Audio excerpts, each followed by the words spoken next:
강지우 경정은 자신의 직감에 늘 자부심을 가졌다. 17년간 경찰청 중대범죄수사과에서 일하며 그녀는 사람을 펼친 책처럼 읽고 다른 사람들이 무심코 지나치는 사소한 디테일까지 포착하는 법을 배웠다.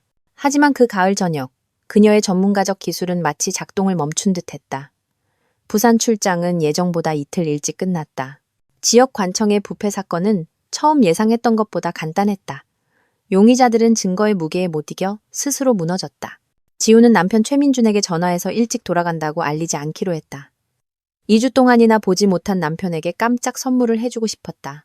서울 중심가에 있는 아파트 7층으로 엘리베이터를 타고 올라가면서 그녀는 민준이 얼마나 기뻐할지 상상했다. 아마도 치킨을 시키고 특별한 날을 위해 아껴두었던 와인 한 병을 따서 둘만의 로맨틱한 저녁을 보낼 것이다. 결혼 8년 차에 접어들면서 그런 순간들은 점점 드물어졌다. 열쇠는 소리 없이 자물쇠에서 돌아갔다. 지우는 현관에서 구두를 벗고 조용히 아파트 안으로 들어갔다. 거실에는 은은한 불이 켜져 있었다. 커피 테이블 위에는 마시다만 커피 2잔과 비어있는 화이트 와인병이 놓여 있었다. 이상하네. 아마 민준 씨가 동료를 초대했나 보지. 그래서 네 마누라는 언제 돌아온대? 부엌에서 익숙한 여자의 목소리가 들리자 지우는 그 자리에 얼어붙었다. 수천 명 속에서도 알아들을 수 있는 목소리였다. 자신의 가족은 없으면서 스스로를 인간 영혼의 전문가라 여기며 가족 생활에 대해 조언을 늘어놓던 그녀의 여동생 강아라, 사설 심리 상담사였다. 지우는 천천히 부엌으로 향했다. 맨발은 마룻바닥에서 아무 소리도 내지 않았다. 머릿속에서는 질문들이 꼬리에 꼬리를 물고 이어졌다. 아라가 왜 여기에? 왜 나를 내 마누라라고 부르는 거지? 그리고 가장 중요한 건 왜 내가 없는 동안 와인을 마시고 있는 거지? 부엌에 다다른 지우는 문 앞에 멈춰섰다. 눈앞에 펼쳐진 광경은 너무나 충격적이어서 처음 몇 초간은 뇌가 상황을 처리하기를 거부했다. 민주는 팬티 바람으로 냉장고 옆에 서 있었다. 그의 상체는 벗은 상태였고 머리는 헝클어져 있었다. 그리고 그녀의 친동생 아라는 지우가 지난 생일에 바로 그 민준에게서 선물 받은 아이보리색 목욕 가운을 입고 가스레인지 앞에서 요리를 하고 있었다. 그 마누라, 벌써 돌아왔는데. 지우가 얼음장 같은 목소리로 말했다. 민주는 너무 놀라 하마터면 손에 들고 있던 생수병을 떨어뜨릴 뻔했다. 그의 얼굴은 순식간에 창백해졌고 눈은 공포로 동그래졌다. 아라는 국자를 든 채로 굳어버렸다. 소스가 바닥 타일 위로 천천히 떨어졌다. 지우야. 민준이 중얼거렸다. 금요일에나 돌아온다고 했잖아. 계획이 바뀌었어. 지우는 침착하게 대답하며 그 광경을 꼼꼼히 뜯어보았다. 상황을 분석하는 직업적 습관이 자동으로 켜졌다. 식탁에는 2인용 저녁 식사의 흔적, 촛불, 냅킨이 남아 있었다. 싱크대에는 아직 스테이크 자국이 선명한 접시들이 있었다. 그렇다면 이번이 처음이 아니라는 거네, 동생아. 아라는 기쁜 척 미소를 지으려 했지만 어색하기 짝이 없었다. 어머, 서프라이즈네. 우리 마침 언니 얘기하고 있었는데. 그래, 들었어. 지우는 부엌 문턱을 넘었다. 특히 내 새로운 별명에 대해 듣는 게 흥미롭더라. 무거운 침묵이 흘렀다. 민주는 무슨 말을 해야 할지 필사적으로 생각하며 안절부절 못했다. 아라는 이미 불에서 내려야 할 소스를 계속 젓고 있었다. 지우야, 이건 네가 생각하는 그런 게 아니야. 민준이 입을 열었다.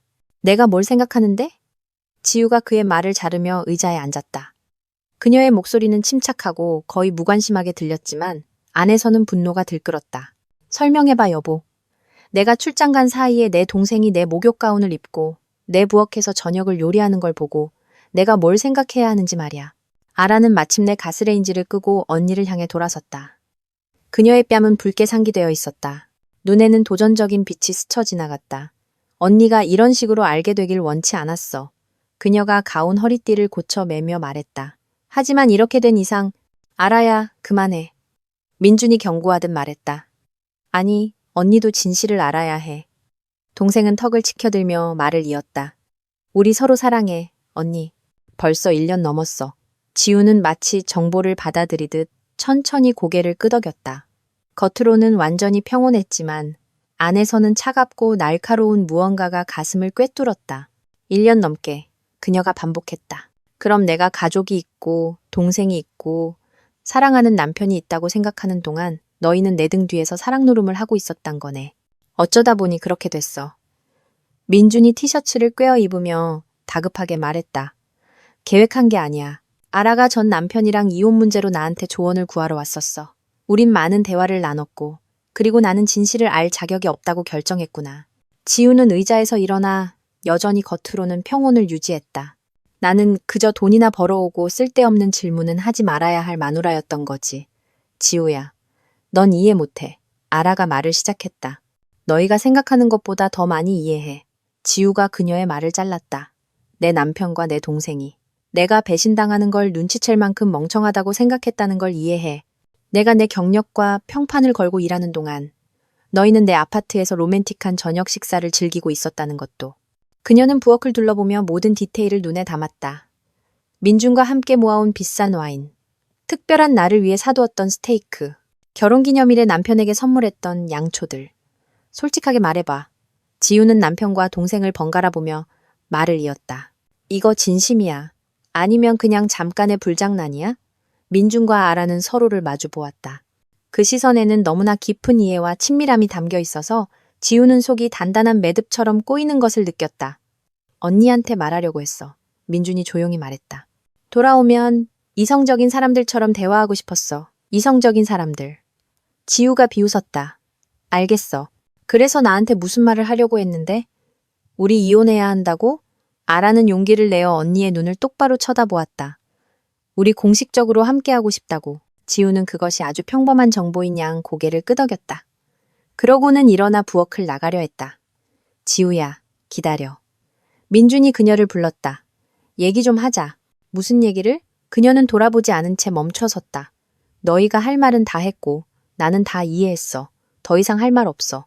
하지만 우리 이성적으로 해결할 수 있잖아. 넌 어른이잖아. 아라의 목소리에는 불안함이 묻어났다. 지우는 돌아서서 동생을 오랫동안 뜯어보는 시선으로 바라보았다. 내 말이 맞아, 아라야. 나는 어른이야. 그래서 이 상황을 어른스럽게 해결할 거야. 그녀는 남편과 동생을 그들의 변명과 해명 속에 남겨두고 부엌을 나갔다. 거실에서 지우는 창가에 서서 서울의 야경을 바라보았다. 마음속은 기이한 공허함으로 가득했지만 그와 동시에 깨달음이 찾아왔다. 15분 후 현관문이 닫히는 소리가 들렸다. 아라가 떠난 것이다. 아파트 입구에는 택시가 그녀를 기다리고 있었다. 17년간의 수사관 경력은 헛되지 않았다. 그녀는 범죄를 수사하고 증거를 찾고 사건을 논리적으로 마무리 짓는 법을 알았다. 그리고 지금 그녀 앞에는 새로운 사건이 놓여 있었다. 그녀의 인생에서 가장 중요한 사건. 자신의 신뢰를 배신한 자들에 대한 사건이었다. 다음 날 아침, 지우는 늘 그랬듯 오전 6시에 일어났다. 수년간의 습관은 모든 것을 잊고 싶을 때조차도 늦잠을 허락하지 않았다. 민주는 다른 방에서 벽을 보고 누워 있었다. 밤새 뒤척이며 한숨을 쉬었지만 그녀는 자는 척했다. 소리 없이 침대에서 빠져나온 지우는 욕실로 향했다. 거울 속에는 아름답다고 여겨졌던 단정한 이목구비에 36살 여자가 그녀를 보고 있었다. 어깨까지 오는 검은 머리, 회색 눈, 단정한 몸매. 하지만 지금 거울 속에서 그녀는 다른 것을 보았다. 예전에는 눈치채지 못했던 시선 속의 냉혹함이었다. 샤워를 하며 그녀는 상황을 정리했다. 어제의 충격은 지나갔다. 차가운 계산만이 남았다. 아라 말이 맞아. 어른처럼 행동해야지. 하지만 어른이라고 해서 반드시 용서하고 있는 것은 아니다. 때로는 모든 관련자들의 삶을 송두리째 바꿔놓는 결정을 내리기도 한다. 그녀는 혼자 아침을 먹었다. 민주는 부엌에 나타나지 않았다. 평소에는 출근 전에 항상 함께 식사했지만 부끄럽거나 두려운 모양이다. 그래야 마땅하지. 경찰청 중대범죄수사과의 지우는 정확히 오전 9시에 도착했다. 4층에 있는 그녀의 사무실 창문은 오래된 포플러 나무가 자라는 안뜰을 향하고 있었다. 9월 중순인 지금 나무잎들은 이제 막 노랗게 물들기 시작했다. 강경정님, 비서인 박선영 씨가 얼굴을 내밀었다. 박도영 과장님께서 10시에 잠깐 뵙자고 하십니다. 알았어요. 지우는 컴퓨터를 켜며 고개를 끄덕였다. 그들의 부서를 총괄하는 박도영 과장은 40대 중반의 남성으로 첫 결혼해서 낳은 두 아이가 있는 이혼남이었다. 원칙적이고 정직하며 자신과 부하 직원에게 엄격했다. 지우는 항상 그를 존경했고 그의 전문성과 공정함을 높이 평가했다. 오전 10시 그녀는 그의 사무실 문을 두드렸다. 들어오세요. 앉아요. 박 과장은 자신의 책상 맞은편 의자를 가리켰다. 부산 출장은 어땠습니까? 사건은 조기 종결되었습니다. 지우는 서류 폴더를 건네며 보고했다.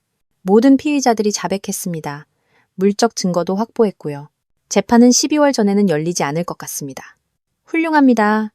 박 과장은 서류를 넘기며 고개를 끄덕였다. 언제나처럼 명확하고 법에 따라 처리했군요. 앞으로 몇 주간 계획 있습니까? 지우는 생각에 잠겼다. 공식적으로는 출장 후 일주일간의 휴가가 있었지만 지금 그녀에게 휴가는 필요 없었다. 사생활을 정리할 시간이 필요했다. 좀 심각한 사건을 맡고 싶습니다. 그녀가 대답했다. 혹시 보류된 사건 중에 있을까요?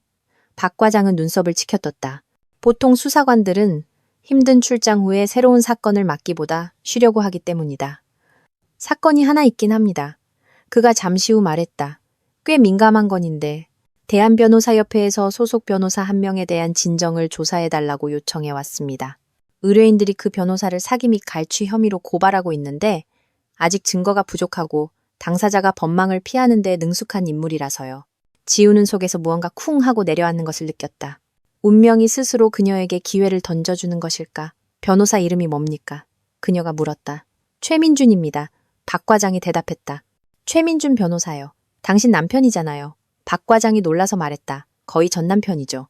지우는 동요를 감추려 애쓰며 대답했다. 구체적인 혐의가 뭡니까? 수임료 과다 청구, 의뢰인에게 중요 정보, 은폐, 서류 위조 등입니다. 아직은 진정 수준이지만 증거가 발견된다면 이 사건 제가 개인적인 이해관계가 있으니 저에게 배정하지 말아 주십시오. 물론이지. 박 과장이 고개를 끄덕였다. 법의 엄격한 잣대로 검토하도록 하죠. 이 사건은 철저한 조사가 필요하니 김진호 수사관에게 맡기도록 하죠. 김 수사관 좀 불러주시겠습니까? 네, 알겠습니다. 지우는 망설임 없이 말했다. 정말 괜찮겠습니까? 부탁하고 싶은 건 없고요. 그래도 당신 남편인데 거의 전 남편이라고는 하지만 김 수사관의 증거 수집을 돕고 싶습니다. 그 이상 어떠한 절차적 결정에도 관여하지 않겠습니다. 게다가 법은 만인에게 평등하니까요. 지우가 미소 지었다. 과장은 동의하며 고개를 끄덕였고 지우는 동료 김진호 수사관을 부르러 나갔다. 사건 자료가 담긴 폴더를 받은 김진호 수사관은 자신의 사무실로 돌아와 사건 번호 2847을 검토하기 시작했다. 최민준, 1985년생. 그 다음으로는 진정서들이 이어졌다. 아주 많은 진정서들이. 연금 수급자인 박순자 할머니는 최민준이 상속사건을 맡아주겠다며 이 0만 원을 받아갔지만 서류를 잘못 작성하는 바람에 패소했다고 주장했다. 사업가인 이성진 씨는 변호사가 재판 전 합의 가능성에 대한 중요한 정보를 숨겼다고 주장했다. 점심시간에 지우는 자신의 조수인 오연수에게 전화했다. 그녀는 항상 큰 사건을 꿈꾸는 젊고 야심찬 수사관이었다. 연수 씨, 재미있는 일거리가 하나 있어요. 지우가 말했다. 최민준 변호사에 대한 정보를 좀 모아줘요. 그가 맡았던 사건들, 의뢰인들, 금융거래 내역까지 찾을 수 있는 건 전부 다요. 일주일이면 충분할 거예요. 네, 강 경정님. 연수가 의욕에 차서 대답했다. 구체적으로 뭘 찾으면 될까요? 잠시만요. 그분 혹시 경정님 친척 아니세요? 이제 곧 아니게 될 사람이야. 법 위반 사항을 찾아봐요. 어떤 것이든. 아주 사소한 것도 괜찮아요. 조수와의 통화 후 지우는 휴대폰을 꺼내 복잡한 사건에서 종종 협력했던 사설탐정의 번호를 눌렀다. 김철민은 전직 형사 출신이었다. 그는 자신의 일을 잘 알았고 조용히 일하는 법을 알았다. 김 실장님, 부탁할 게 하나 있어요. 그녀가 말했다. 아주 비밀스럽게 처리해야 해요. 말씀하십시오, 강경정님. 두 사람을 미행해서 그들의 일과 자주 가는 장소, 만나는 사람들을 알아봐 주세요. 특히 둘이 함께 만나는 모습이 중요해요. 알겠습니다. 이름은요? 최민준과 강하라. 사진이랑 주소는 문자로 보낼게요. 지우 씨, 이 사람 당신 남편이잖아. 철민이 당황했다. 기간은 얼마나? 이제 아니야, 김 실장. 기간은 한 달, 어쩌면 더 짧을 수도 있고 뭘 찾아내느냐에 달렸어. 알았어, 하라는 대로 하지. 보고는 3일에 한 번씩, 매일. 지우가 정정했다. 그리고 김 실장, 이 사건 고위층 인사들과 연루될 수도 있으니 조심해. 통화 후 그녀는 의자에 몸을 기댔다. 안뜰의 포플러 나무는 평화롭게 잎사귀를 흔들었고 어딘가에서 까마귀가 울었다. 평범한 도시에 평범한 근무일이었지만 그녀에게 이날은 새로운 삶의 시작이었다. 더 이상 순진한 아내도 믿음직한 동생도 아닌 삶. 그날 저녁집에서 민주는 저녁 식사 중에 그녀에게 말을 걸려 했다. 지우야, 우리 어른이잖아. 그가 포크로 샐러드를 뒤적이며 초조하게 말을 시작했다. 상황을 침착하게 얘기해보자. 뭘 얘기해? 그녀는 서류에서 눈을 떼지 않은 채 무심하게 물었다. 어제 네가 다 설명했잖아. 너희는 1년 넘게 서로 사랑했고 공식적으로 함께하고 싶다고. 그럼 이혼해야지. 원칙적으로는 그렇지. 민주는 자신 없어 보였다. 하지만 우리가 좋게 헤어졌으면 좋겠어. 스캔들이나 서로 비난하는 거 없이 지우는 마침내 서류에서 눈을 들어 남편을 보았다. 그는 그녀의 시선을 피하며 자기 접시 내용물에 집중했다. 좋게? 그녀가 되물었다. 그걸 어떻게 생각하는데? 재산은 똑같이 나누고 아무도 서로를 탓하지 않고 친구로 남는 거지. 우린 결국 8년을 같이 살았잖아. 그건 뭔가 의미가 있겠지. 물론 의미 있지. 지우가 고개를 끄덕였다. 예를 들어 네가 8년 동안 내 감정에 대해 거짓말을 했다거나 적어도 내 동생과 만나는 지난 1년 동안은 그랬다는 의미겠지. 거짓말 안 했어? 민준이 발끈했다. 그냥 사람이 변하고 감정도 변하는 거야. 알겠어. 그럼 네 고객들한테는 거짓말 안 해? 아니면 그 사람들하고도 감정이 변하는 일이 생기나? 민주는 사례가 들려 아내를 놀란 눈으로 쳐다보았다. 내 고객들이 무슨 상관이야? 아무 상관없어. 지우가 어깨를 으쓱했다. 그냥 궁금해서. 사생활에서 정직함이 그 모양인데 직업적인 활동에서는 얼마나 정직한지. 지금 나 협박하는 거야? 민준의 목소리에 긴장감이 서렸다. 내가? 지우는 놀란 척했다. 내가 왜 당신을 협박해? 나는 네가 제안한 대로 좋게 이혼하고 싶을 뿐이야. 민주는 그녀를 유심히 쳐다봤지만 그녀의 얼굴에서는 차분한 무관심 외에는 아무것도 읽을 수 없었다. 그랬으면 안 됐다. 그 무관심 뒤에는 세 사람 모두의 인생을 영원히 바꿔놓을 결정이 숨어 있었기 때문이다. 사흘 후 지우의 책상 위에는 두툼한 보고서 2개가 놓여 있었다. 오연수는 훌륭하게 임무를 완수했다.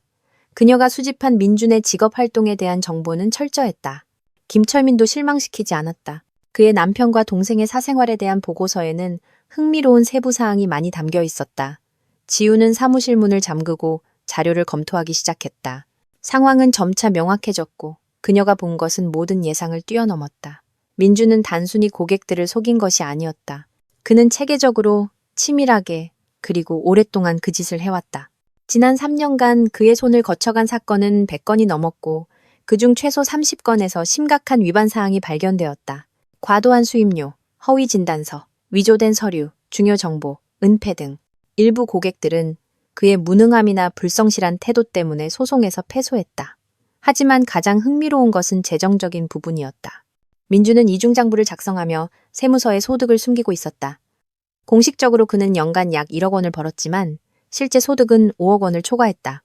차액은 현금으로 받아 신고하지 않았다. 탐정의 보고서는 더욱 노골적이었다. 3일간의 감시 결과 민준과 아라의 로맨스는 지우의 아파트를 방문하는 것에 그치지 않았다. 그들은 고급 레스토랑에서 만나고 교외의 호텔로 여행을 가고 연극과 전시회를 관람했다. 이 모든 비용은 민준이 지불했으며 그 금액은 상당히 컸다. 3일 동안 그는 유흥비로 약 100만 원을 썼다. 하지만 보고서의 마지막 부분이 가장 흥미로웠다.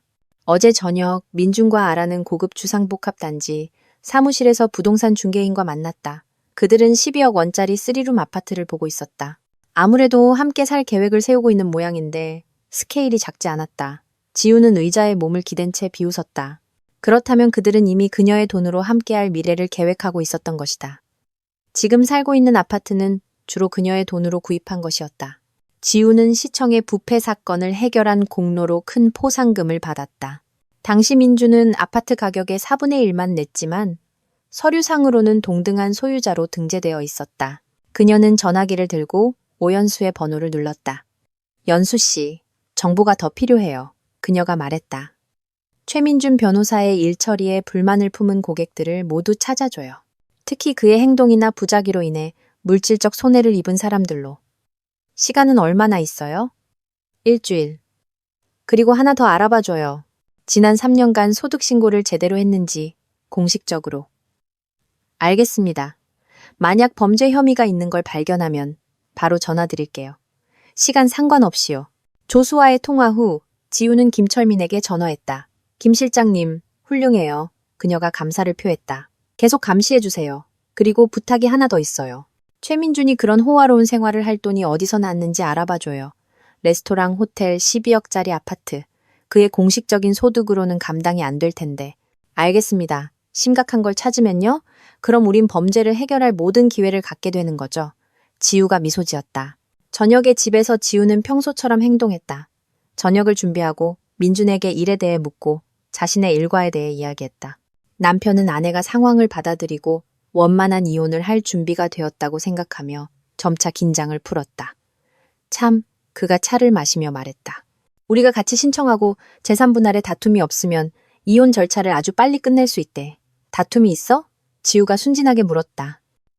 내 생각엔 우리 합의할 수 있을 거야. 아파트는 팔아서 돈을 나누고 차는 내 거고 별장은 내 거고 원칙적으로는 공평하잖아. 물론 공평하지. 지우가 동의했다. 이혼 후에 어디로 이사할 계획이야. 민주는 약간 얼굴을 붉혔다. 아직 결정 못했어. 아마 어디 월세로 들어가지 않을까.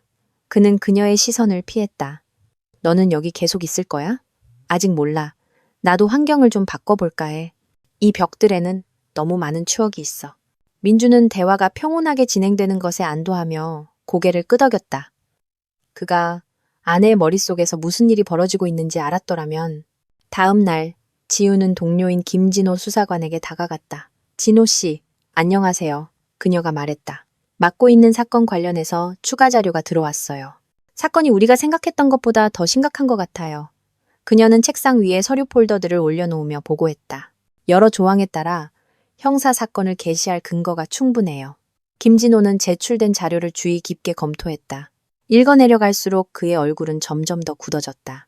사기, 탈세, 문서 위조. 그가 중얼거렸다. 인상적인 목록이군. 증거는 아직 수집 중이지만 기반은 있어요. 피해자들의 진술, 재무, 서류, 서명 감정 결과까지. 일주일이나 2주일 안에 구속영장 청구를 할 수 있을 것 같아요. 좋아요. 도와줘서 고마워요. 물론이죠, 진호 씨. 우린 동료잖아요. 서로 도와야죠. 김진호의 사무실을 나오면서 지우는 기묘한 만족감을 느꼈다. 계획의 1단계가 완료되었다. 이제 알아차례다. 그리고 여기서도 오연수가 다시 한번 그녀를 도왔다. 강하라는 서울 중심가의 작은 사무실에서 고객들을 받고 있었다.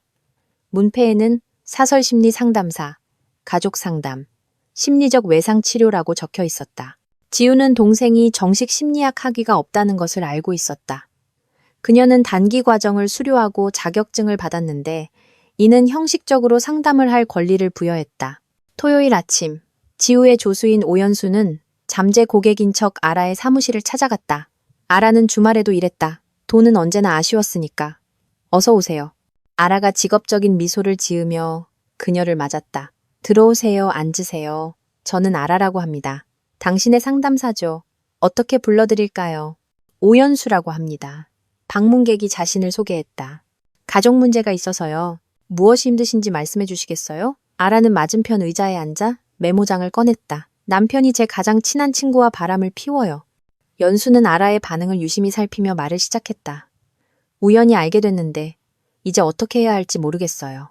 아라의 얼굴에 당혹감 같은 것이 스쳐 지나갔지만 그녀는 금세 평정을 되찾았다. 얼마나 고통스러우실지 이해해요. 그녀가 동정적으로 말했다. 그런 발견은 항상 충격적이죠. 그 관계가 얼마나 오래되었나요? 아마 1년은 넘은 것 같아요. 저는 바보같이 아무것도 눈치채지 못했죠. 일하고 돈 벌고 우리 사이는 괜찮다고 생각했어요. 자신을 탓하지 마세요. 아라는 메모장에 무언가를 적었다. 외도는 남편분의 선택이지. 당신의 잘못이 아니에요. 그를 용서할 준비가 되셨나요? 모르겠어요. 연수는 혼란스러운 척했다. 한편으로는 우리가 함께한 세월이 있는데 다른 한편으로는 그런 배신을 어떻게 용서할 수 있겠어요? 그 친구분은요? 그분과 얘기해봤나요? 아직요. 괜한 말을 할까봐 두려워요. 그런데 있잖아요. 저는 그 여자가 의도적으로 제 가정을 파괴했다고 생각해요. 우리가 행복한 걸 봤잖아요. 아라는 약간 창백해졌지만 전문 상담사 역할을 계속했다. 아마 상황이 보이는 것처럼 단순하지 않을 수도 있어요. 그녀가 말했다. 때로는 사람들이 자신의 의지와 상관없이 사랑에 빠지기도 하니까요. 그리고 당신 친구분도 아마 이 상황 때문에 고통받고 있을 거예요. 그렇게 생각하세요? 연수는 관심을 보이는 척 몸을 앞으로 기울였다. 그녀의 동기를 어떻게 알 수 있을까요? 그녀와 솔직하게 대화해서 그녀가 무엇을 느끼고 원하는지 알아내야 해요. 어쩌면 당신들의 우정을 위해 물러설 준비가 되어 있을지도 모르죠. 만약 그렇지 않다면요? 만약 그녀가 제 남편을 사랑하고 그와 함께하고 싶다고 말하면요? 아라는 대답을 생각하며 침묵했다. 그녀의 눈에 어떤 불안감이 스쳐 지나갔다. 그렇다면 당신은 어려운 결정을 내려야 할 거예요. 그녀가 마침내 말했다. 남편을 위해 싸우거나 그를 놓아주거나. 하지만 기억하세요. 억지로 되는 사랑은 없어요. 그가 다른 사람을 선택했다면 당신 자신의 행복에 대해 생각해 보는 게 좋을지도 몰라요. 말은 쉽죠. 연수가 한숨을 쉬었다. 35에 어떻게 새로운 삶을 시작하겠어요? 누가 날 원하겠어요? 그렇게 말하지 마세요. 아라가 격려했다. 35살은 멋진 나이예요. 당신은 경험 있고 성공한 여성이잖아요. 직업도 있고 자신만의 의견도 있고요. 아마 당신 말이 맞을지도 모르겠네요. 연수가 의자에서 일어났다. 상담 고마웠어요. 얼마를 드려야 하죠? 한 세션에 10만 원입니다. 아라도 일어섰다. 원하시면 일주일 후에 다시 만나서 당신의 결정을 논의할 수 있어요. 꼭 생각해 볼게요. 혹시 영수증은 발급 안 해주시나요? 연수가 돈을 내며 물었다. 죄송하지만 안 돼요. 아라가 당황하며 말했다. 모든 대화는 녹음기에 녹음되어 지우에게 전달되었다. 한편 지우는 전화기를 꺼내 김철민에게 전화했다. 김 실장님 부탁이 하나 더 있어요. 그녀가 말했다. 아주 민감한 건인데. 말씀하십시오. 강아라의 학력과 자격을 확인해 주세요. 그녀의 서류, 자격증, 사업자 등록이나 프리랜서 등록 여부 등 그녀의 활동이 법적 요건에 부합하는지 말이죠. 알겠습니다. 기한은요, 일주일. 그리고 불만족스러웠던 그녀의 고객들을 찾아보세요. 특히 그녀의 해로운 조언 때문에 피해를 본 사람들로요. 탐정과의 통화 후 지우는 차에 앉아 몇 분간 가만히 있었다. 연수와 아라의 대화 녹음은 많은 것을 명확하게 해주었다. 아라는 자신의 행동에 대해 뉘우치기는커녕 남의 가정을 파괴하는 방법에 대해 조언까지 하고 있었다. 그렇다면 이제 그녀도 마땅한 대가를 치르게 될 거야. 그날 남은 시간 동안 지우는 사무실에서 민준의 사건에 대한 새로운 자료들을 검토하며 보냈다. 오연수는 모든 기대를 뛰어넘었다. 그녀는 변호사를 상대로 증언할 준비가 된 고객을 7명이나 더 찾아냈다. 그 중에는 민준이 잘못 처리한 서류 때문에 아파트를 잃은 노부인과 폐소 후 사업을 잃은 젊은 사업가도 있었다. 그림은 점점 더 명확해졌다. 민준은 그저 실력 없는 변호사가 아니라 남의 불행을 이용해 돈을 버는 냉소적인 사기꾼이었다. 그리고 그녀는 이 모든 세월 동안 그의 진짜 모습을 전혀 의심하지 않은 채 그와 함께 살았다. 저녁 식사 시간에 민준은 유난히 들떠 있었다. 지우야! 그가 포크를 내려놓으며 말했다. 오늘 부동산 중개인이랑 만났어. 새 아파트 단지에 아주 좋은 집을 찾았어. 공원이 보이는 3룸이야. 비싸? 지우가 물었다. 싸진 않아. 12억. 12억. 지우는 놀란 척했다. 너 그런 돈이 있어? 민주는 약간 당황했다. 원칙적으로는 있지. 나 돈 잘 벌잖아. 그리고 우리 아파트 팔면 되잖아. 우리 아파트는 주로 내 돈으로 산 거야. 지우가 상기시켰다. 넌 4분의 1만 냈잖아. 하지만 서류상으로는 우리가 동등한 소유자야. 민준이 반박했다. 그러니까 이혼할 때 똑같이 나눠 갖는 거지. 물론이지. 지우가 동의했다. 법은 법이니까. 그런데 새 아파트는 누구를 위해 사는 거야? 너 혼자 살 건 아닐 텐데. 민주는 얼굴을 붉히며 고개를 숙였다.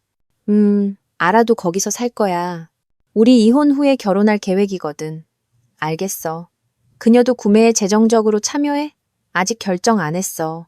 그녀도 자기 사업이 있지만 수입이 그렇게 많지는 않아. 그럼 넌 우리 아파트를 판 돈으로 그녀를 부양하겠다는 거네? 지우가 명확히 했다. 지우야, 왜 꼭 수사관처럼 신문해? 민준이 짜증스럽게 말했다. 우리 이성적으로 해결하기로 했잖아. 미안. 지우가 미소 지었다. 그냥 상황을 이해하고 싶어서. 결국 내 돈도 걸린 문제니까. 민주는 고개를 끄덕였지만 불편해 보였다. 그리고 지우는 그 순간 자신의 결정이 옳았다는 것을 최종적으로 확신했다. 월요일 아침, 김진호 수사관은 두꺼운 서류 폴더를 들고 박도영 과장의 사무실로 들어갔다. 과장은 초조하게 그를 기다리고 있었다. 최민준 사건의 예비 자료는 그에게 강한 인상을 남겼다. 어떻게 됐습니까? 그가 의자를 가리키며 물었다. 전체 그림이 나왔습니다. 김진호는 책상 위에 서류를 펼치며 대답했다. 7명의 피해자가 증언할 준비가 되었습니다. 총 피해액은 80억 원을 초과합니다. 3년간 약 40억 원의 탈세 혐의도 있고요. 박 과장은 제출된 자료를 주의 깊게 검토했다. 피해자들의 진술, 감정 결과, 재무 서류, 모든 것이 흠잡을 데 없이 정리되어 있었다. 인상적이군. 그가 마침내 말했다. 문서 위조 증거는 어떻습니까? 서명 감정이 완료되었습니다. 3건에서 위조가 확인되었습니다. 2건은 기술적인 문서 위조고요. 게다가 최민준이 의뢰인의 소득 증명서를 위조하는 것을 본 증인도 있습니다. 좋아, 구속영장을 청구할 수 있겠군. 언제 준비되겠나? 내일 아침에요. 김진호가 망설임 없이 대답했다. 모든 서류는 작성되었고 결정문도 준비되었습니다. 그럼 내일 오전 10시에 법원에 제출하도록 검사가 결정했다. 그리고 기억하게, 이 사건은 파장이 클 거야. 언론이 분명히 관심을 가질 걸세. 김진호는 고개를 끄덕이고 과장실을 나섰다. 그날 남은 시간 동안 그는 법원에 제출할 서류를 준비했다. 모든 페이지, 모든 증명서를 여러 번 확인했다. 저녁에 집에서 지우는 평소처럼 행동했다. 저녁을 준비하고 일에 대해 이야기하고 남편의 계획에 대해 관심을 보였다. 민주는 기분이 아주 좋았다. 부동산 중개인은 아파트가 마음에 들고 내일 가계약을 할 수 있다고 확인해 주었다. 상상해봐. 그가 저녁 식사 중에 말했다. 지하철역에서 2분 거리야. 바로 옆에 공원도 있고 현대적인 구조에. 아라가 완전 반했어. 잘 됐네. 지우가 미소 지었다. 언제 이사할 계획이야? 이혼하고 이 아파트 팔자마자. 1~2달 안에는 다 해결될 것 같아. 어쩌면 더 빠를지도 모르지. 지우가 동의했고 그녀의 목소리에는 민준이 알아듣지 못한 뉘앙스가 담겨 있었다. 다음 날 아침 9시 김진호 수사관은 이미 법원 건물에 있었다. 구속영장 심사는 비공개로 진행되었다. 10시 30분 법정에 형사사건 경험이 많은 나이 든 판사가 들어섰다. 김진호는 일어나 자신을 소개했다. 존경하는 재판장님, 형법 제159조, 327조, 198조에 규정된 범죄 혐의를 받고 있는 피의자 최민준에 대한 구속영장 청구를 심리해 주시기 바랍니다. 판사는 서류를 받아 검토하기 시작했다. 사건 자료를 검토했습니다. 20분 후 판사가 선언했다. 수사기관의 청구는 타당하다고 판단됩니다. 피의자는 법률적 지식과 법조계 인맥을 고려할 때 도주하거나 수사를 방해할 우려가 있습니다. 청구를 인용합니다. 한편 지우는 경제범죄수사팀장에게 전화했다. 팀장님, 최민준에 대한 법원의 구속영장이 발부되었습니다. 김진호 수사관에게서 결정문을 받으세요. 그녀가 보고했다. 체포를 진행해도 좋습니다. 알겠습니다. 지금 어디에 있습니까? 테헤란로에 있는 자기 사무실에요. 보통 저녁 7시까지 일합니다. 알겠습니다. 1시간 내로 팀이 출발합니다. 지우는 전화를 끊고 시계를 보았다. 오후 2시. 앞으로 5시간 후면 민주는 유치장에 있을 것이다. 그리고 그녀는 집에 있을 것이다. 오후 3시 탐정 김철민에게서 전화가 왔다. 강 경정님, 강아라에 대한 정보가 있습니다. 그가 말했다. 꽤 흥미로운데요. 듣고 있어요. 그녀는 사업자 등록 없이 일하고 세금도 내지 않습니다. 학력 증명서는 위조된 것이고요. 그녀가 수료했다는 과정에서는 그녀를 본 적도 없다고 합니다. 게다가 그녀를 고소할 준비가 된 고객 3명을 찾았습니다. 무슨 이유로요? 한 명은 가정 파괴 때문입니다. 그녀가 사소한 갈등 때문에 남편에게 이혼하라고 조언했답니다. 이제 그는 후회하지만 너무 늦었죠. 2번째 고객은 우울증을 잘못 치료한 것 때문입니다. 이건 그녀의 전문 분야가 아니었어요. 그 고객은 의료적 도움이 필요했습니다. 그녀의 조언 후에 그 여성은 정신병원에 입원했습니다. 3번째 사례가 가장 심각한데 그녀의 권고 때문에 어머니가 친권을 박탈당했습니다. 지호는 들으면서 속이 차가워지는 것을 느꼈다. 그렇다면 아라는 단지 남편의 애인일 뿐만 아니라 사람들의 운명을 망가뜨리는 사기꾼이었던 것이다. 좋아요, 김 실장. 모든 것을 서류로 정리해 주세요. 내일 만나서 세부 사항을 논의하죠. 알겠습니다. 그리고 오늘 아침 강아라와 최민준이 부동산 중개인과 만나 어떤 서류에 서명했습니다. 아파트 가계약서일 거야. 지우가 설명했다. 괜찮아. 곧 그들은 그런 걸 살 돈이 없어질 테니까. 저녁 6시 30분. 지우는 집부엌에 앉아 차를 마시고 있었다. 사실 그녀는 전화를 기다리고 있었고 그 전화는 정확히 저녁 7시에 걸려왔다.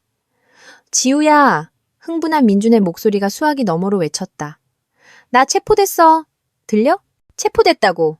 무슨 사기 혐의라는데 말도 안 돼. 뭐라고? 지우는 충격받은 척했다. 민준 씨, 어디야? 무슨 일이야? 유치장이야. 전화 한 통 허락받았어. 지우야, 이건 무슨 오해야? 나한테 변호사 좀 선임해줘. 형사 전문으로 제일 좋은 사람으로. 빨리. 나 지금 정상적으로 생각하고 스스로를 변호할 힘이 없어. 물론이지.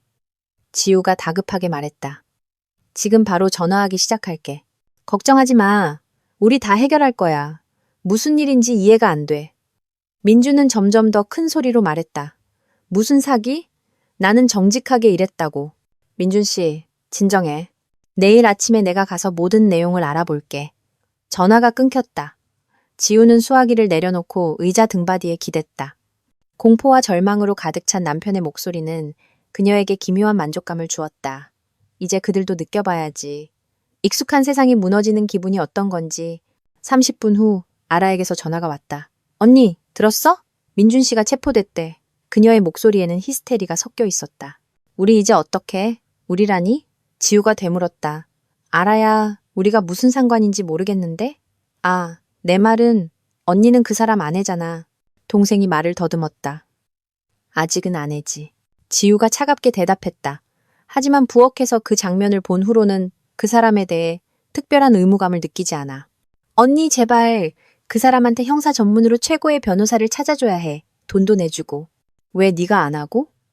너희는 서로 사랑하잖아. 그와 함께하고 싶다며. 그럼 네가 그를 챙겨야지. 나한테는 그런 돈이 없어. 아라가 흐느꼈다. 언니는 인맥이 있잖아. 인맥이 있었지. 지우가 정정했다. 내가 민준 씨를 내 남편이라고 생각했을 때까지는 이제 그는 내 남자야. 그러니 내 문제는 네가 알아서 해결해. 그녀는 동생의 대답을 듣지도 않고 전화를 끊었다. 계획은 완벽하게 작동하고 있었다. 민주는 감방에, 아라는 공황 상태에. 이제 작전의 2단계로 넘어갈 시간이었다. 다음 날 아침, 지우는 약속했던 대로 민준을 만나러 유치장에 가지 않았다. 대신 그녀는 관할구청으로 향했고 그곳에서 담당 과장과의 만남이 예정되어 있었다. 과장님, 그녀가 단정한 정장 차림의 중년 여성에게 말했다. 심리 상담 분야의 위법 행위에 대한 정보가 있습니다. 주의 깊게 듣겠습니다. 과장은 메모장을 꺼내며 대답했다. 지우는 탐정 김철민이 준비한 서류 폴더를 책상 위에 올려놓았다. 강아라 씨가 정식 학력이나 등록 없이 사설 상담소를 운영하며 심리 상담 서비스를 제공하고 있습니다.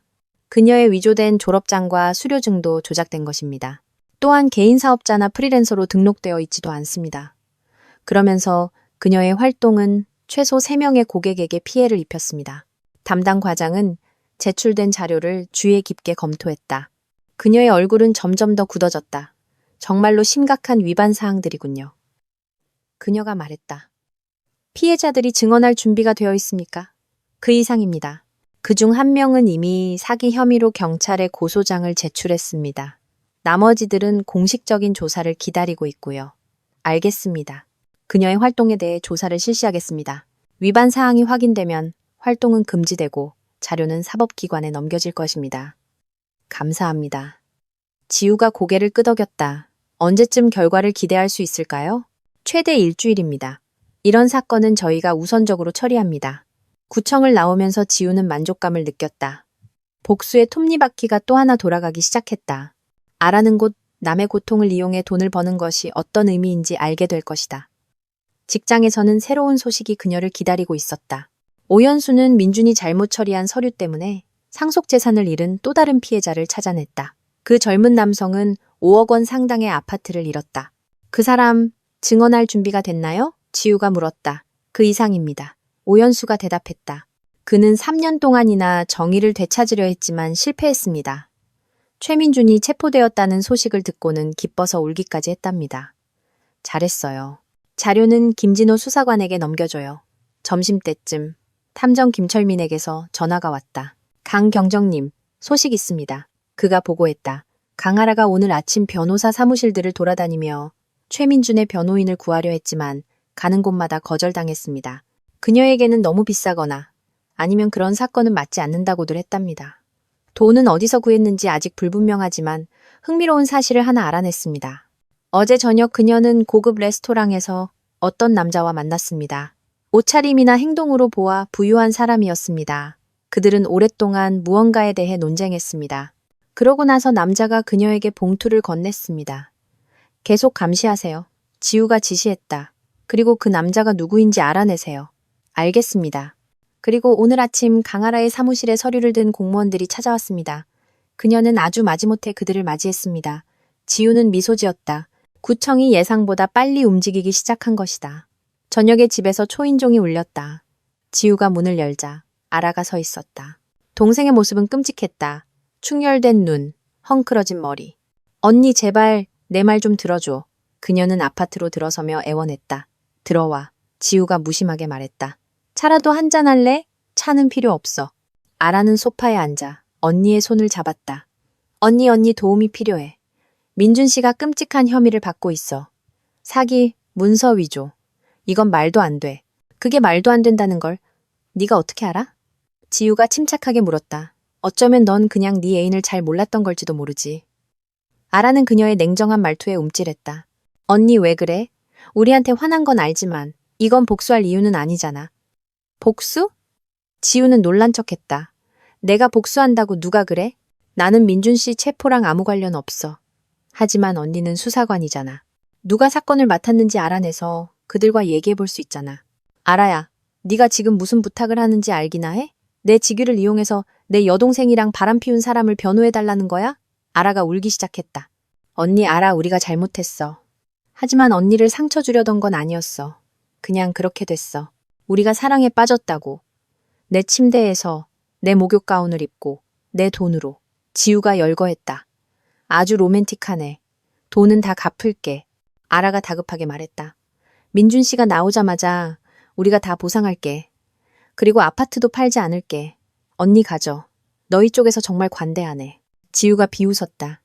특히 그 아파트가 주로 내 돈으로 산 거라는 걸 감안하면. 언니 제발. 아라가 언니 앞에 무릎을 꿇었다. 나 뭐든지 할게. 그 사람한테서 떠날게. 당신들 인생에서 사라질게. 제발 그 사람 좀 도와줘. 지우는 무릎 꿇은 동생을 유심히 쳐다보았다. 그녀의 눈에는 동정심도 연민도 없었다. 오직 차가운 계산뿐이었다. 너무 늦었어. 아라야. 그녀가 침착하게 말했다. 넌 네 선택을 했어. 이제 그 결과와 함께 살아. 언니, 그래도 나는 내 동생이잖아. 아라가 흐느꼈다. 친동생이라고. 친동생이라. 지우가 동생에게 몸을 기울였다. 친동생은 언니 남편이랑 자지 않아. 언니를 마누라라고 부르지도 않지. 친동생은 언니가 번 돈으로 살 계획을 세우지 않아. 아라는 무언가 말하려 했지만 지우가 그녀의 말을 잘랐다. 그리고 사랑하는 동생아, 이제 네 애인 걱정만 할 때가 아닐 거야. 오늘 너한테 구청에서 사람들이 찾아왔다며. 네 활동을 조사하러. 곧 다른 기관에서도 찾아올 거고 그때가 되면 네 문제는 이제 막 시작이라는 걸 깨닫게 될 거야. 아라의 얼굴이 창백해졌다. 네가 나를 신고했어? 나는 내 시민의 의무를 다했을 뿐이야. 지우가 대답했다. 법 위반 사실을 신고하는 것. 그 위반자들이 내가 아는 사람들이었다는 건 그저 우연일 뿐이야. 아라는 천천히 무릎을 펴고 일어섰다. 그녀의 눈에는 이제 애원이 아닌 분노가 빛나고 있었다. 그럼 넌 우리를 파멸시키기로 결심한 거네? 그녀가 쉬쉬거렸다. 뭐 때문에? 우리가 감히 서로 사랑했다는 것 때문에? 너희가 내가 너희의 연극을 눈치챌 만큼 멍청하다고 생각했기 때문에. 지우가 대답했다. 내 돈으로 살 계획을 세웠기 때문에. 내가 일만 하고 아무것도 묻지 않을 마누라라고 생각했기 때문에. 우린 그런 말 안 했어. 아라야. 나는 그 부엌에서 너희가 한 모든 말을 들었어. 그리고 믿어줘. 너희의 계획과 나에 대한 생각에 대해 많은 것을 깨달았어. 아라는 출구를 향했지만 문 앞에서 돌아섰다. 후회하게 될 거야, 지우야. 혼자 남게 되면 가족도 가까운 사람도 없이. 그때는 후회할 거라고. 어쩌면 지우가 동의했다. 하지만 적어도 나는 정의가 실현되었다는 것을 알게 되겠지. 동생이 떠난 후 지우는 자신에게 와인을 따르고 창가에 앉았다. 밖은 이미 어두워졌다. 이웃집 창문에는 불이 켜져 있었다. 저 어딘가에서 사람들은 저녁을 먹고 텔레비전을 보고 가족들과 대화하고 있었다. 그리고 그녀는 혼자 앉아 복수의 다음 단계를 계획하고 있었다. 내일 민주는 기소될 것이다. 모레 아라는 활동 금지 통보를 받을 것이다. 그리고 일주일 후 그들은 둘 다 자신들이 잘못된 여자를 건드렸다는 것을 깨닫게 될 것이다. 다음 날 김진호 수사관의 사무실에서 최민준에 대한 기소가 진행되었다. 그는 창백한 얼굴의 눈 밑에는 검은 그림자가 드리운 채 의자에 앉아 있었다. 감방에서의 하룻밤은 그의 외모에 좋지 않은 영향을 미친 것이 분명했다. 피의자 최민준 씨, 수사관이 공식적인 어조로 시작했다. 당신은 대한민국 형법 제347조, 제231조, 그리고 조세범 처벌법 위반 혐의로 기소됩니다. 민준은 조용히 듣고만 있었다. 그의 옆에는 법률 상담소에서 나온 젊은 변호사가 앉아 있었는데 그는 사기꾼 동료를 변호할 의욕이 전혀 없어 보였다. 사건 자료에 따르면 수사관은 공소장을 읽으며 계속했다. 당신은 체계적으로 고객들을 속여 서비스 비용을 과다 청구하고 중요한 정보를 숨겼으며 문서를 위조했습니다. 총 피해액은 84억 원에 달합니다. 말도 안 됩니다. 마침내 민준이 입을 열었다. 나는 정직하게 일했습니다. 제 모든 고객들은 만족했습니다. 7명의 피해자가 당신을 상대로 증언할 준비가 되어 있습니다. 우리는 문서 위조를 입증하는 감정 결과와 당신의 숨겨진 소득에 대한 자료도 확보하고 있습니다. 민준의 얼굴이 더욱 창백해졌다. 민준의 변호사는 초조하게 헛기침을 했다. 수사관은 그를 오랫동안 쳐다보았다. 최민준 씨, 당신은 심각한 범죄 혐의를 받고 있습니다. 우리는 당신의 유죄를 입증할 반박 불가능한 증거를 가지고 있습니다. 보전 조치의 일환으로 당신의 재산은 압류될 것입니다. 수사관이 알렸다. 아파트, 자동차, 계좌에 현금을 포함해서요. 변호사는 메모장에 무언가를 빠르게 적었다. 그는 사건이 심각하고 변호의 여지가 거의 없다는 것을 분명히 이해하고 있었다. 이제 수사관이 계속했다. 신문으로 넘어가겠습니다. 제기된 혐의에 대해 유죄를 인정하십니까? 아니요. 민준이 소리쳤다. 나는 아무도 속이지 않았어요. 이건 다 모함입니다. 좋습니다. 그럼 각 사건을 개별적으로 검토하겠습니다. 박순자 씨 사건부터 시작하죠. 신문은 4시간 동안 계속되었다. 새로운 문서가 나올 때마다, 새로운 증언이 나올 때마다 그의 자신감은 녹아내렸다.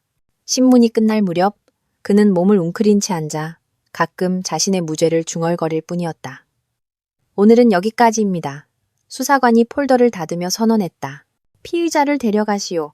저녁에 지우의 집에서 전화벨이 울렸다. 어머니였다. 지우야, 이게 무슨 일이니? 내가 듣기로는 그녀가 흥분해서 말했다. 아라가 울면서 민준이 체포된 것에 대해 끔찍한 이야기를 하더구나. 엄마, 그건 직무상 정보예요. 지우가 대답했다. 제가 언급할 수 없는 일이에요. 하지만 그는 네 남편이잖아. 어떻게 네가 그를 박해할 수 있니? 전 남편이에요. 우리 이혼해요. 이혼한다고?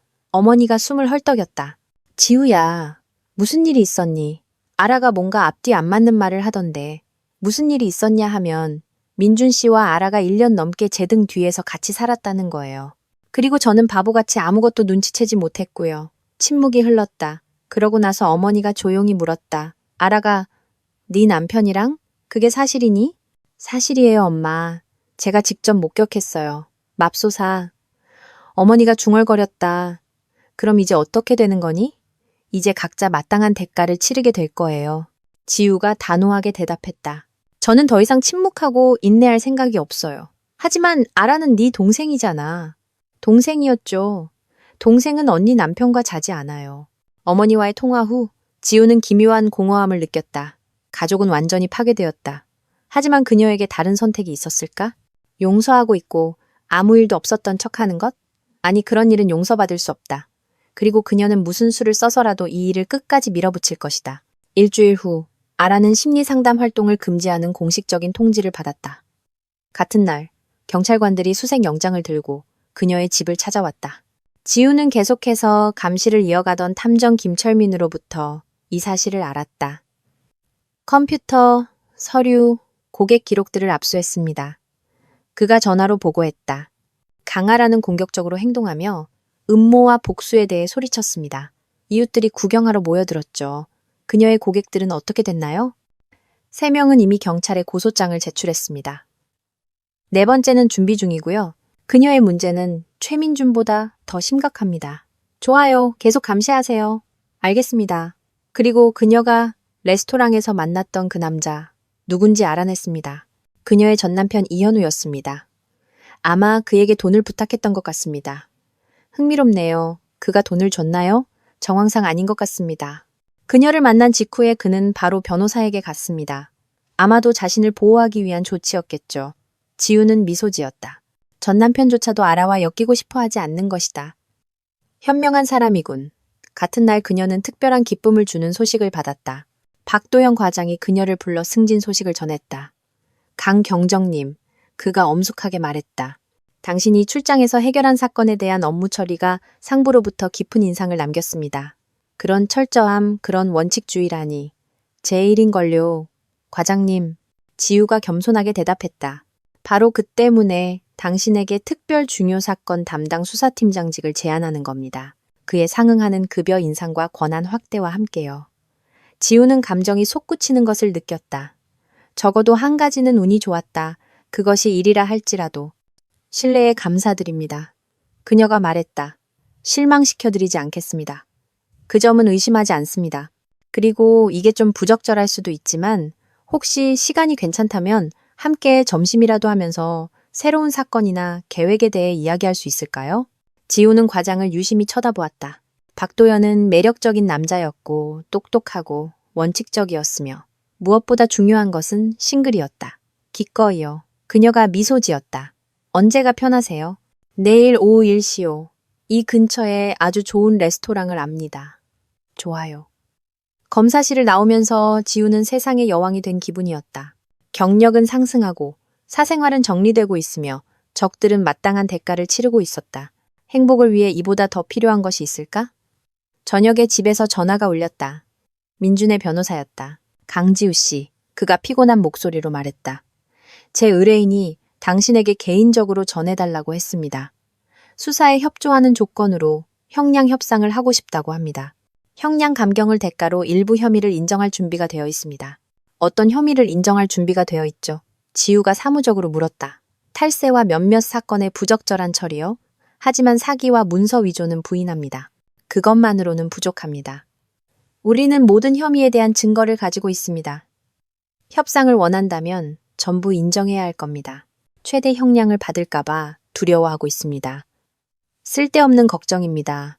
모든 혐의를 인정하고 피해를 배상하면 법원의 관용을 기대할 수 있습니다. 예상 형량은 어느 정도입니까? 5년에서 7년 정도.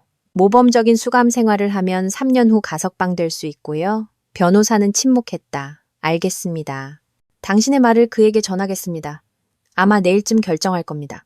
통화 후 지우는 자신에게 우유를 탄 커피를 따르고 발코니로 나갔다. 서울은 불빛으로 반짝였다.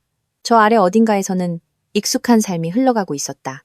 그리고 여기 7층에서 불과 한 달 전만 해도 순진한 마누라로 여겨졌던 여자가 자신의 신뢰를 배신한 자들의 운명을 결정하고 있었다. 내일 민주는 아마도 자신의 죄를 인정할 것이다. 아라는 곳 불법 활동에 대한 대가를 치를 것이다. 그리고 지우는 승진했고 아마도 괜찮은 남자와 새로운 관계를 시작할 것이다. 정의는 아름다운 것이다. 특히 자신의 손으로 실현할 때 박도연 과장과의 점심은 훌륭했다.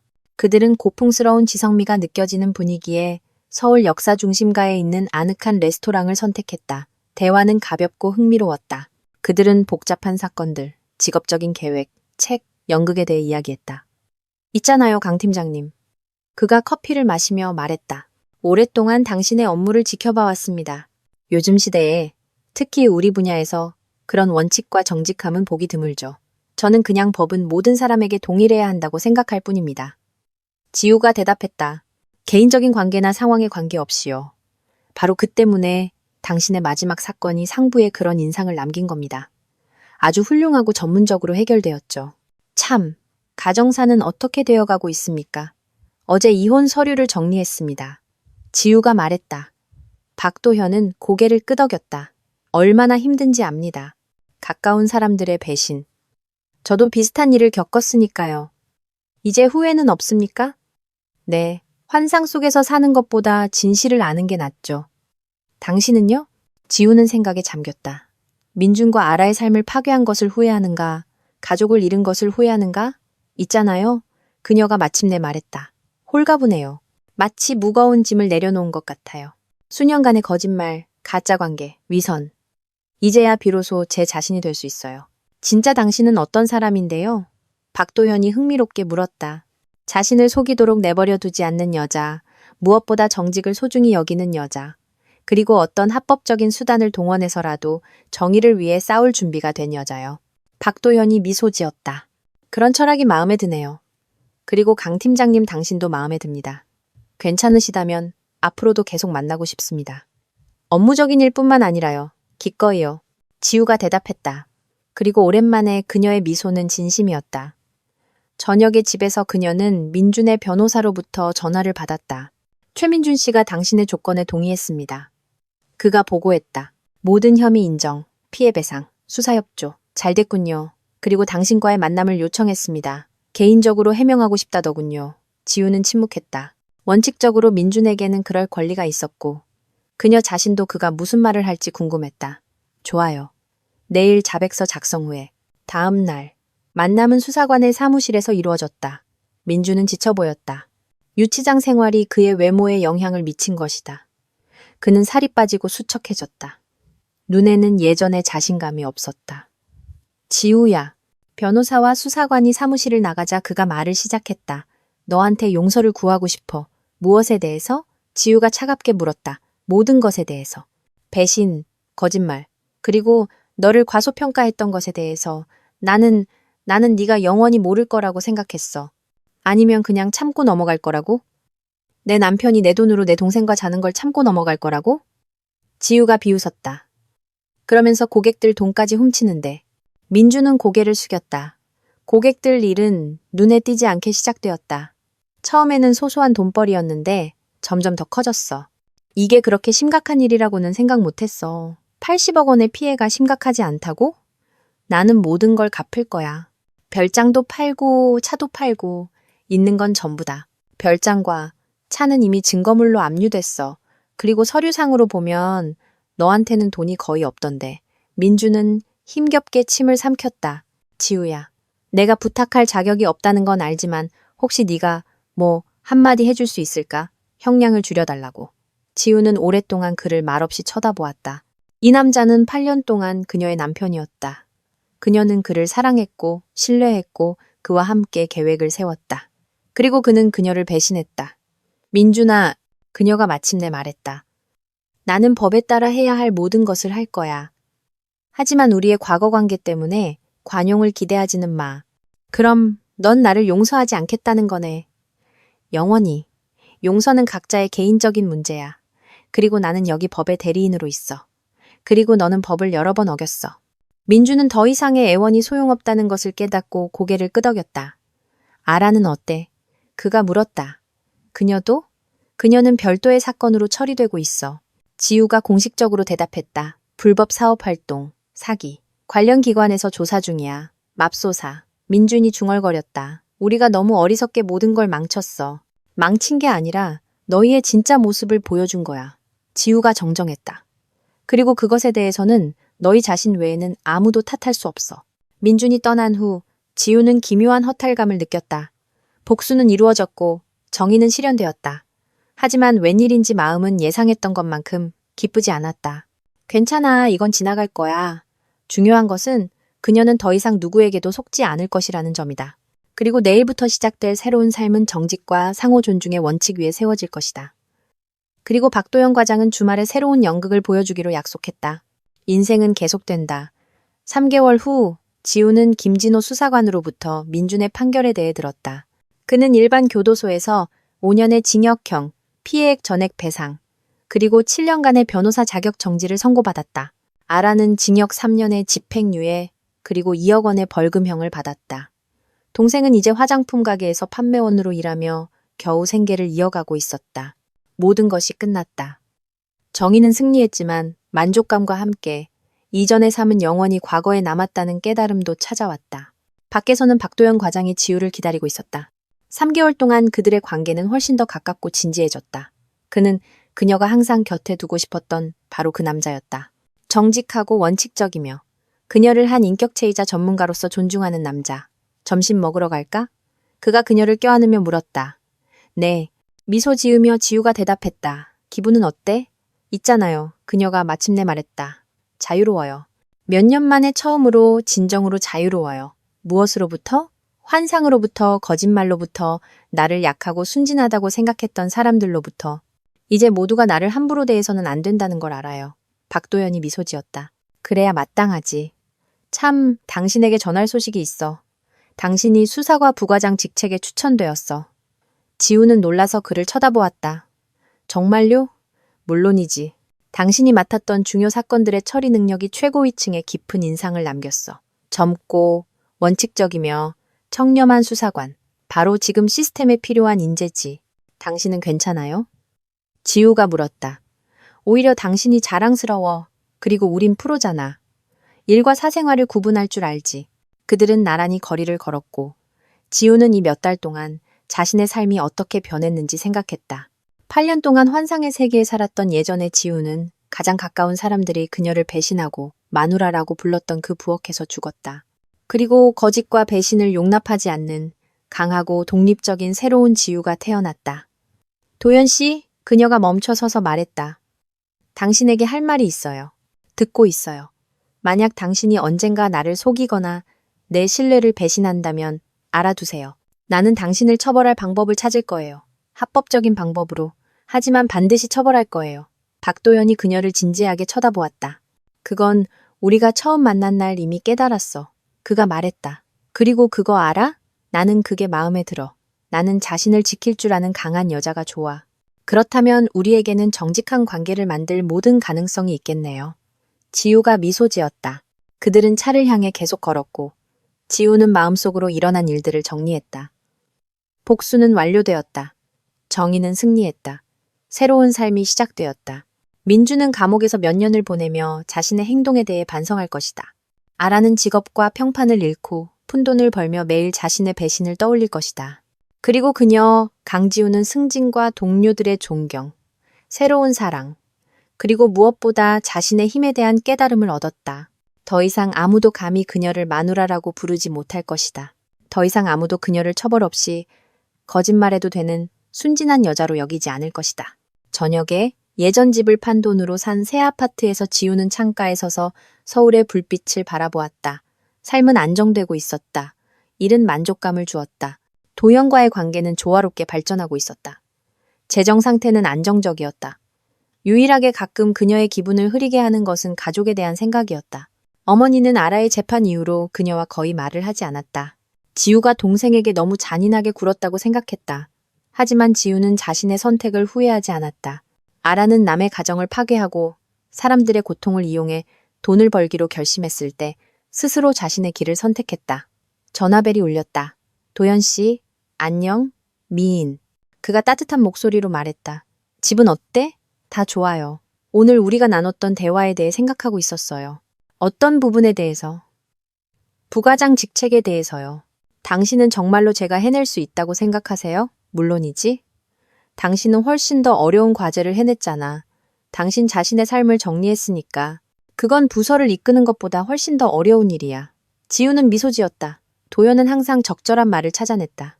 참, 그가 계속했다. 제안이 하나 있어. 다음 주말에 교회로 나가자. 너에게 보여주고 싶은 곳이 있어. 어떤 곳인데요? 가보면 알아. 서프라이즈야. 통화 후 지우는 와인 한 잔을 따르고 창가에 있는 좋아하는 의자에 앉았다. 그녀의 손에는 도연이 선물한 책이 들려 있었다. 정의에 관한 격언집. 그중 한 구절이 특히 기억에 남았다. 정의란 각자가 마땅히 받아야 할 것을 받는 것이다. 민주는 자신의 범죄에 대해 감옥에 갈 만했다. 아라는 배신과 사기 행각에 대해 수치를 당할 만했다. 그리고 그녀, 지우는 정직과 원칙주의에 대해 행복을 누릴 자격이 있었다. 이 세상 모든 것에는 대가가 있다. 배신의 대가는 고독과 처벌이다. 정직의 대가는 존경과 성공이다. 복수의 대가는 내적인 만족과 평온이다. 그녀는 아무것도 후회하지 않았다. 만약 과거로 돌아가 자신의 결정을 바꿀 기회가 주어진다 해도 그녀는 거절했을 것이다. 왜냐하면 이제 그녀는 알았기 때문이다. 정의는 존재한다. 단지 때로는 그것이 실현되도록 도와줄 필요가 있을 뿐이다. 창밖으로 밤의 서울 불빛이 반짝였다.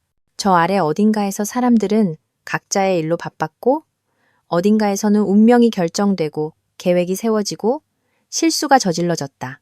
그리고 여기 12층의 따뜻한 아파트에서 배신을 용서하지 않는 법을 배운 여자가 자신의 행복한 미래를 계획하고 있었다. 거짓말도, 환상도, 자신을 약하다고 여기는 사람들도 없는, 그리고 자신의 힘과 원칙을 존중하는 남자와 함께하는 미래. 정의와 상호 존중이라는 견고한 기반 위에 세워진 미래. 지우는 잔을 입술로 가져가 마음속으로 건배사를 외쳤다. 정의를 위하여, 그리고 모든 사람이 인생에서 마땅히 받아야 할 것을 받는다는 것을 위하여. 와인은 훌륭했다. 비싸고 숙성되었으며 풍부한 맛을 지녔다. 이제 막 시작된 그녀의 새로운 삶처럼 내일은 새로운 근무일, 새로운 사건들, 그리고 정의가 법학 교과서에 나오는 아름다운 단어가 아니라 세상을 더 나은 곳으로 바꿀 수 있는 실제적인 힘이라는 것을 증명할 기회들이 그녀를 기다리고 있었다. 그리고 민준과 아라는 글쎄, 그들도 마땅히 받아야 할 것을 밖에 내버려 두자. 남은 인생의 매일, 매 시간, 매 분마다 정의는 정말로 아름다운 것이다. 특히 그것이 강지우라는 이름과 성, 그리고 수사팀장이라는 직책을 가질 때 1년 후 지우는 하얀 정장 차림으로 혼인신고서에 서명하며 박도연의 손을 잡고 있었다. 그들은 가까운 친구들과 동료들만 모인 작은 자리에서 결혼을 축하했다. 증인은 그녀의 가장 친한 친구가 된 오연수와 지방검찰청의 차장검사였다. 신부 강지우 씨는 신랑 박도연 씨를 법적인 남편으로 맞이하시겠습니까? 담당 공무원이 엄숙하게 물었다. 네, 그러겠습니다. 지우가 단호하게 대답했다. 신랑 박도연 씨는 신부 강지우 씨를 법적인 아내로 맞이하시겠습니까? 네, 그러겠습니다. 신랑이 미소 지었다. 두 분이 부부가 되었음을 선포합니다. 박수, 축하, 꽃. 지우는 진정으로 행복했다. 그녀 곁에는 그녀를 사랑하고 존중하며 결코 그녀를 배신하지 않을 남자가 있었다. 식이 끝난 후 그들은 레스토랑으로 가서 축하했다. 식탁에는 그녀에게 진정한 가족이 되어준 사람들이 모였다. 그녀의 전문성을 높이 평가하는 동료들, 힘든 시기에 그녀를 지지해준 친구들. 두 분을 위하여 부서장이 건배를 제의했다. 정의와 정직이 빈말이 아님을 모두에게 보여준 강지우 부과장님을 위하여 모두가 잔을 들었다. 지우는 미소 지었다. 그리고 이 1년 동안 자신의 삶이 어떻게 변했는지 생각했다. 부과장, 직책, 동료들의 존경, 훌륭한 남자와의 견고한 관계, 재정적 안정. 그리고 저 멀리 일반 교도소에서는 한때 그녀의 남편이었던 남자가 형기를 채우고 있었다. 민주는 봉제 공장에서 일하고 몇 안 남은 친구들로부터 편지를 받으며 아마도 가끔 자신이 얼마나 어리석게 자신의 삶을 망쳤는지 회상할 것이다. 아라도 사라지지 않았다. 재판 후 그녀는 작은 도시의 이모 집으로 가서 지역시장에서 일하며 가끔 어머니에게 전화해 힘든 운명을 한탄한다고 했다. 하지만 어머니는 이제 별로 동정하지 않았다. 그녀는 지우가 배신자들을 처벌한 것이 옳았다는 것을 깨달았다. 무슨 생각해? 도연이 아내에게 몸을 기울이며 조용히 물었다. 때로는 인생에서 가장 끔찍한 사건이 가장 행복한 사건이 되기도 한다는 걸요. 지우가 대답했다. 만약 그때 부엌에서 전 남편과 아라를 마주치지 않았다면 나는 평생 속아서 살았을 거예요. 하지만 이제는 진정한 사랑, 존경, 정직이 무엇인지 알아요. 도연이 그녀의 뺨에 입을 맞췄다. 나도 알아. 내 곁에 있는 여자는 결코 자신을 속이도록 내버려 두지 않을 거라는 걸. 그리고 그게 우리 관계를 더욱 특별하게 만들어. 저녁에 그들이 함께 산세 아파트에서 지우는 거울 앞에 서서 장신구를 벗고 있었다. 거울 속에는 배신과 고통을 겪었지만 무너지지 않고 더욱 강해진 행복하고 자신감 넘치는 여자가 비쳤다. 한 달 전 지우는 교도소에 있는 민준으로부터 편지를 받았다. 그는 뉘우침과 자신의 실수를 깨달았다는 내용, 그리고 용서를 구하는 말을 썼다. 그녀는 편지를 끝까지 읽지도 않고 버렸다. 과거는 과거에 남아야 한다. 아라는 공통의 지인들을 통해 그녀에게 연락을 시도했고 만남을 요청하며 해명하고 싶어 했다. 하지만 지우는 단호했다. 어떤 행동은 변명의 여지가 없고 어떤 상처는 아물지 않는다.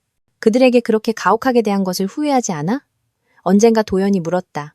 당신은 범죄자들을 감옥에 보낼 때 후회하나요? 지우는 질문으로 답했다. 아니, 저도 후회하지 않아요.